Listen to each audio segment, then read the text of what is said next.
जिला पंचायत अध्यक्ष श्री घनश्याम मिश्रा जी, भारतीय जनता पार्टी के अध्यक्ष श्री अमर किशोर कश्यप जी, डीजी फॉरेस्ट श्री सुशील कुमार अवस्थी जी, प्रमुख सचिव उत्तर प्रदेश शासन श्री अनिल कुमार जी और आज के इस कार्यक्रम में उपस्थित केंद्र और राज्य सरकार के सभी अधिकारीगण, इको टूरिज्म के क्षेत्र में रुचि रखने वाले सभी अन्य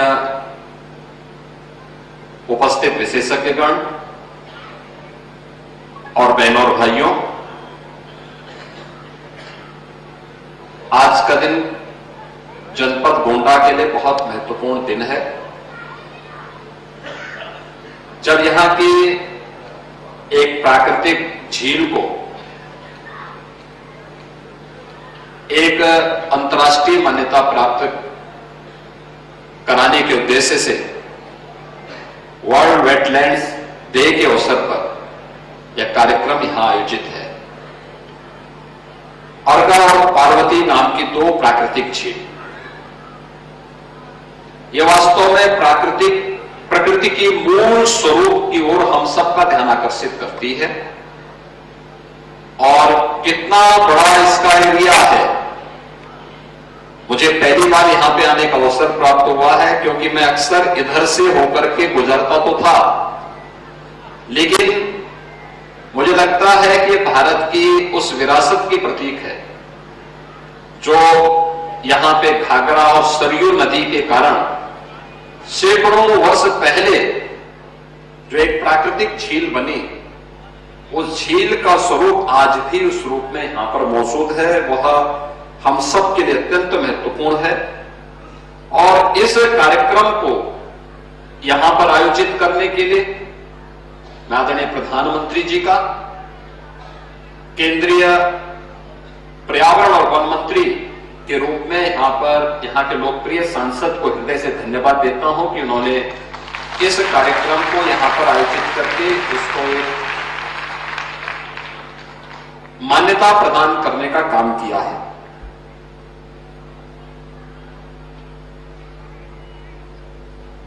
जितनी भी ये प्राकृतिक झील होती हैं, यानी वेटलैंड्स होती हैं, यह हमारे पारिस्थितिकी तंत्र का एक महत्वपूर्ण केंद्र होता है। यह भूजल संरक्षण के लिए, सिंचाई और पेयजल की उपलब्धता, बाढ़ और सूखे पर नियंत्रण, कार्बन भंडारण और जलीय पारिस्थितिकी तंत्र पर निर्भर वनस्पतियों, वन्य प्राणियों और प्रवासी और स्थानीय पक्षियों के संरक्षण के साथ साथ भोजन, औषधि और आजीविका के व आय के संसाधन उपलब्ध करवाने में ये वेटलैंड्स की एक बड़ी भूमिका है। यानी केवल जलीय पारिस्थितिकी नहीं, बल्कि जीव और जंतु की पारिस्थितिकी इस वेटलैंड्स पर निर्भर करती है। या प्रकृति के मूल स्वरूप को हम सबको अपनी ओर आकर्षित करने का और उसकी ओर ध्यान आकर्षित करने का एक माध्यम भी बनती है। और इसीलिए इस मूल स्वरूप के बारे में ही अथर्ववेद ने कहा, माता भूमि पुत्रोहम पृथिव्या, ये धरती हमारी माता है, क्योंकि हमें जीने के लिए उस प्रकार के पारिस्थितिकी तंत्र को विकसित करने में मदद करती है और हम सब इसके पुत्र हैं। तो एक पुत्र के रूप में हमारा दायित्व क्या है? एक पुत्र का दायित्व होता है अपनी मां का संरक्षण करें, उसकी सुरक्षा करें और उस दिशा में एक बेहतर प्रयास करें। अक्सर होता है कि इस प्रकार की जो भी साइट होती है वह अतिक्रमण की चपेट में आती है, बेतरतीब वहां पे निर्माण कार्य होने लगता है और उससे वहां पर जो पारिस्थितिकी तंत्र है वह प्रभावित होता है। आज इसका दुष्परिणाम तमाम वेटलैंड्स भुगत रही है। बहुत सारी जीव और जंतु की प्रजातियां इसके कारण नष्ट होती हैं और इसी को ध्यान में रख करके जो रामसर साइट थी, रामसर का जो इस अंतर्राष्ट्रीय वेटलैंड्स कन्वेंशन में 1971 में यह तय हुआ था कि दुनिया को बचाना है तो हमें इस पर ध्यान देना होगा। ये रामसर ईरान के अंदर एक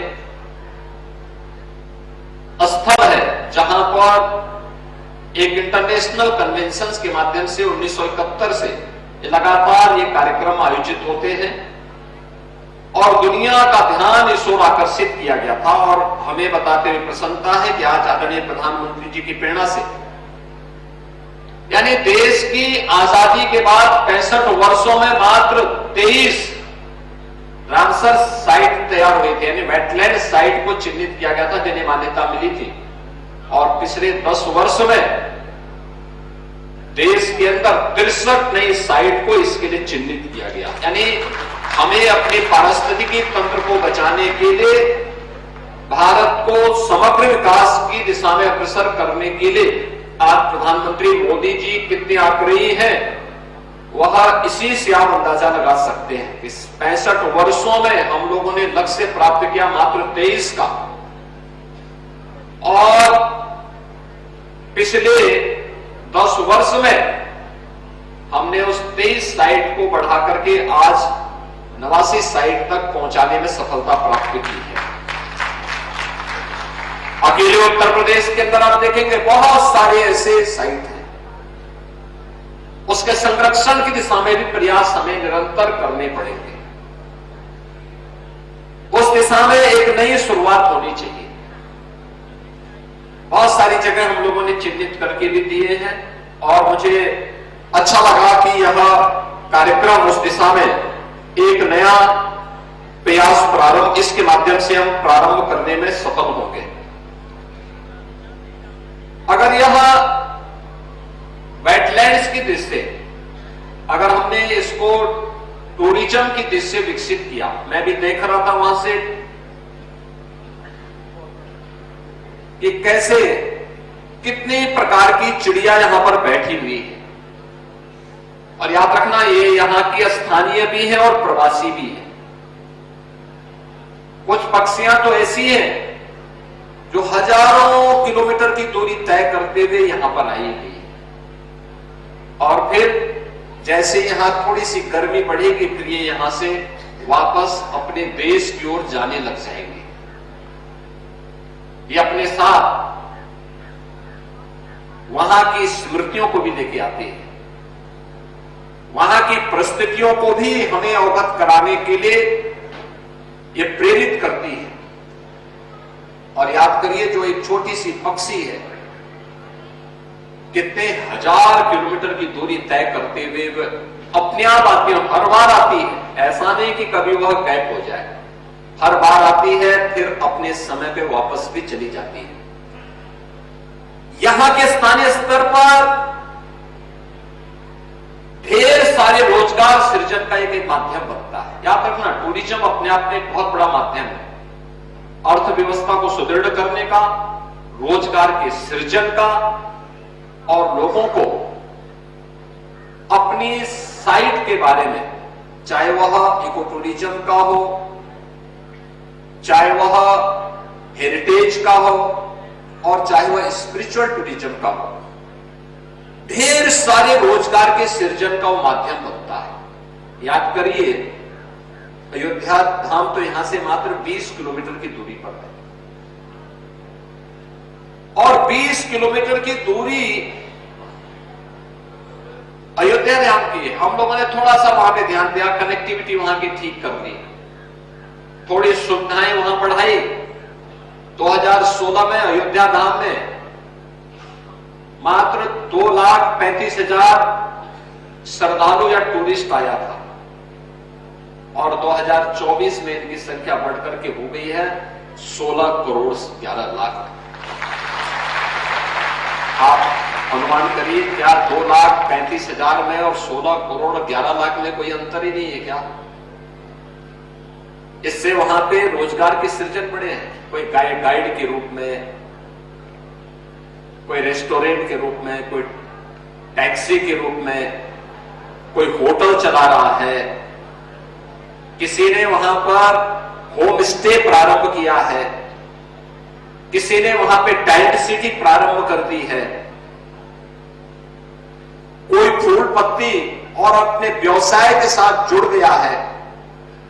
अलग अलग प्रकार के कार्य, अलग अलग प्रकार के लोगों को वहां पे प्रारंभ हुए हैं। और आज हम लोगों ने देखा कि यहां पर अर्गा पार्वती इस वेटलैंड्स में यहां के आसपास के गांव और गांवों को भी उसके